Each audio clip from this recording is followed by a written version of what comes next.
I mean, the idea is if you just make Biden seem as bad as Trump, then people can happily vote for Trump.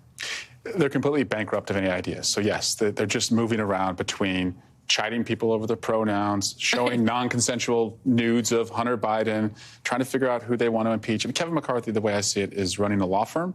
Yeah. They have one client. Yeah. It's Donald Trump. He's not in charge. The most responsibility McCarthy has ever been given is to sort the starbursts for Donald Trump. That's what he's done. He did. And he brags about it. I mean, the thing about it that is so wild, and we talked about this on our morning meeting this morning, they have a 5-seat majority. That means Nancy Pelosi had a 5-seat majority. We didn't see any of this, right? But he ain't Nancy Pelosi. Yeah. Like, Nancy Pelosi's a boss. Like, Nancy Pelosi knows what she's doing, right? That's right? This is a different guy.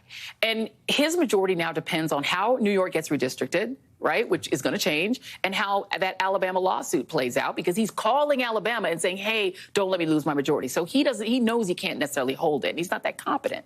But telling people to vote on impeachment for nothing, for Hunter Biden being related to you, right?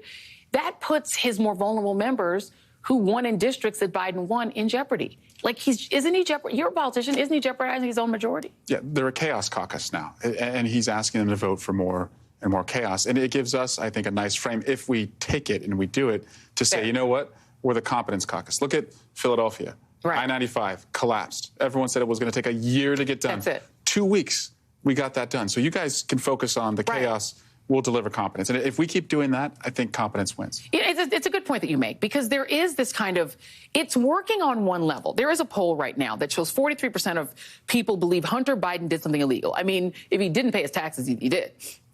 Donald Trump did something illegal is only 2 points higher than that. You can see it on the screen, 45%. Same poll, 36% said Joe Biden did something illegal when it comes to his son's business dealings, because it's muddy. And so on the one hand, it works because it does muddy everyone up, right?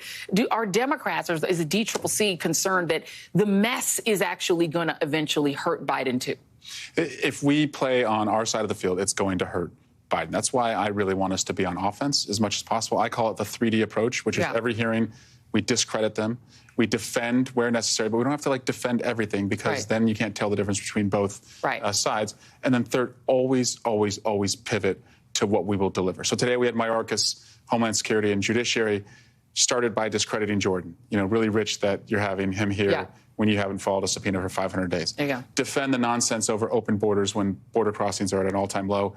Pivot to what we would deliver in the majority, comprehensive immigration reform. I think that formula works for the Biden administration if we do it right. Yeah, and we have to come back to, on this show, to the really offensive questioning of Mayorkas, you know, and sort of making him sound almost like a drug dealer. Like, that was really offensive. But also, you all are on offense. I want to play an ad that we actually were going to debut last week, but there were so many other things happening, we didn't play it, because there is a going on offense piece to this as well. Let me play this ad, because it does make the point that Republicans really are fixated on stuff nobody cares about. I don't think anyone, other than the 3 million, you know, some odd people who watch Fox News, it's a good number. That's right. But that ain't, you know, there are 227 million adults. They don't even know who Hunter Biden is. That's right. But here's an ad that I guess you're behind.